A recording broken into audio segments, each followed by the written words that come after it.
안녕하세요. 우노레터의 은호입니다. 오늘은 최근 미국 경제에서 아주 중요한 이슈를 다뤄볼까 합니다. 바로 9월 고용보고서와 연준의 금리 정책 변화, 그리고 경기 침체에 대한 우려인데요.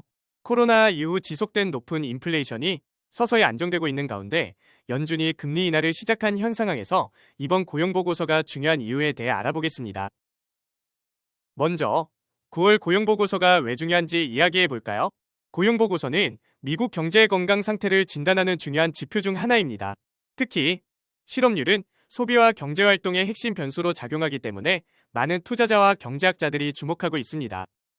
코로나 이후 미국은 강력한 경기 부양책으로 높은 고용 성장세를 보였지만 최근 연준의 금리 인하와 함께 경기 둔화 조짐이 나타나면서 고용 상황이 어떻게 변화하고 있는지가 매우 중요해졌습니다. 더불어 지난 8월 고용보고서에서 실업률이 예상보다 높게 나오면서 아시아 증시가 폭락한 사례도 있었죠.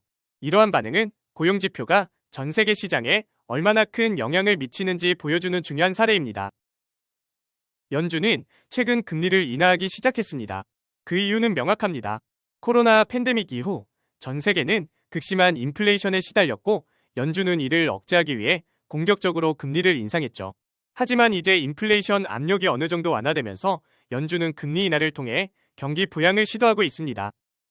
문제는 이 금리 인하가 경기 둔화와 맞물리며 침체 가능성을 높일 수 있다는 점입니다. 그렇기 때문에 시장은 금리 인하 이후 고용시장이 어떻게 반응하고 있는지를 확인하기 위해 이번 9월 고용보고서에 주목하고 있습니다. 고용보고서에서 특히 주목해야 할 부분은 실업률입니다. 실업률은 경제활동과 소비 심리를 직접적으로 반영하기 때문에 경기 침체 가능성을 가늠할 수 있는 중요한 지표입니다. 실업률이 급격히 상승하면 이는 기업들이 고용을 줄이고 있다는 신호로 해석되며 소비자들의 지출도 감소할 가능성이 큽니다. 반면 실업률이 안정적으로 유지되거나 감소한다면 연준의 금리 인하가 성공적으로 경제를 부양하고 있다고 볼 수 있겠죠. 그렇다면 이번 9월 고용보고서에서 어떤 시나리오가 예상될까요? 세 가지 가능성을 고려해 볼 수 있습니다. 첫째, 실업률이 안정적으로 유지될 경우 이는 연준의 금리 인하가 효과적으로 작용하고 있다는 긍정적인 신호가 될 것입니다. 둘째, 실업률이 소폭 상승한다면 이는 경기 둔화의 징후일 수 있으며 시장은 다소 긴장할 수 있습니다. 셋째, 만약 실업률이 급등한다면 이는 경기 침체가 현실화될 수 있다는 우려를 강화시킬 것입니다. 이는 연준이 추가적인 금리 인하나 다른 정책적 대응을 고려하게 만드는 요인이 될 수 있겠죠. 이번 고용보고서는 금융시장에도 큰 영향을 미칠 것으로 예상됩니다.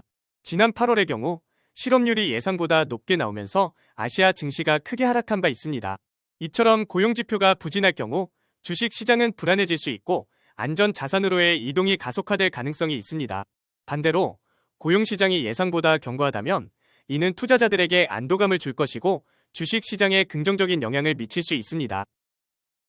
결국 이번 9월 고용보고서는 연준의 금리 정책이 효과적인지 그리고 미국 경제가 경기 침체의 위험에서 벗어날 수 있을지에 대한 중요한 단서를 제공할 것입니다. 여러분도 이 지표가 발표될 때 주의 깊게 살펴보시는 것을 추천드립니다. 오늘은 미국 9월 고용보고서와 경기 침체에 대한 내용을 살펴보았고 다음 주 월요일에 또 다른 주제로 찾아오겠습니다. 들어주셔서 너무 감사드리고 은퇴하는 그날까지 파이팅입니다. 도움이 되셨다면 좋아요와 구독 부탁드립니다.